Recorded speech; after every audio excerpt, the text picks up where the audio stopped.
Welcome to the Sunday preview. We have a gospel this week, 17th Sunday of the year, from the beginning of the momentous, famous chapter 6 of St. John's Gospel. And this begins the Bread of Life Discourse. And we're going to read the first 15 verses today, where Jesus multiplies the loaves and the fishes.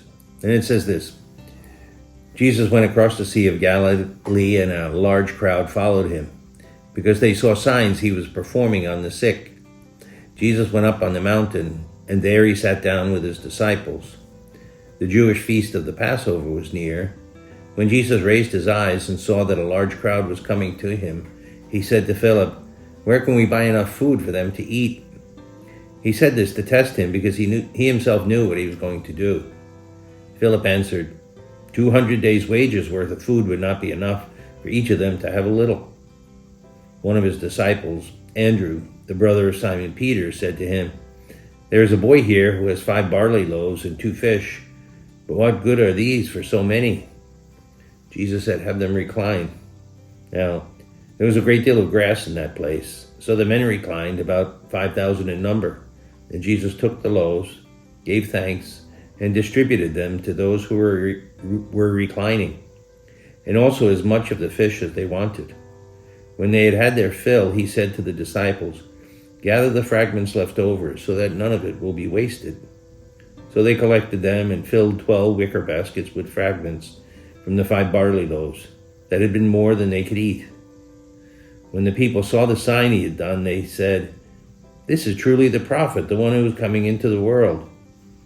Since Jesus knew they were going to come off and make him king, he withdrew again from the mountain to the mountain alone.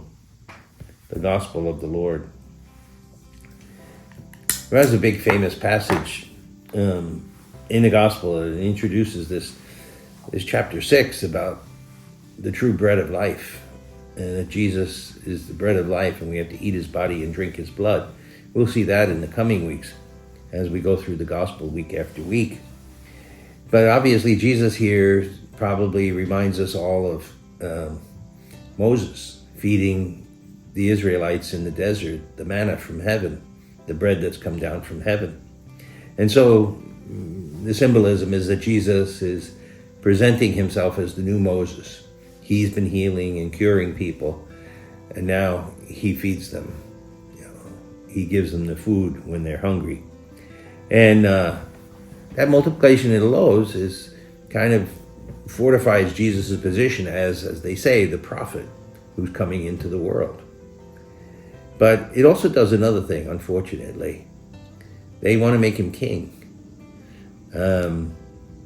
They start talking that way, like he's the one who can give us material prosperity, and he can give us what we need, what we want, and so let's make him king. And that's why Jesus sneaks off and goes off to be by himself. He doesn't want that. And it's a good lesson for us, What are we really looking for from God? Are we looking for God to serve our wants and our desires and our needs, to make us happy? Is that what the function of God is in our life? Somebody who will take away our sufferings and our pain and just give us a good life? And a lot of people today think that way, and even we Catholics can unconsciously think of God that way. That God's useful to me if he keeps suffering away from me and gives me prosperity, and all my relationships are good. But we don't think of that way of discipleship that Jesus is talking about, which means surrender. Jesus is looking for us to see that he is the one to whom we need to surrender everything and depend on him. And he will feed us. He will give us what we need, and more than we need, by giving us his body and blood. But all too often we have this other tainted idea of God, that he's there to serve our interests. And we should see God as the good and benevolent and gracious God, and surrender ourselves to him and be dependent on him. So which God are you following? The God who wants our heart, or the God that's there to give us the things we want?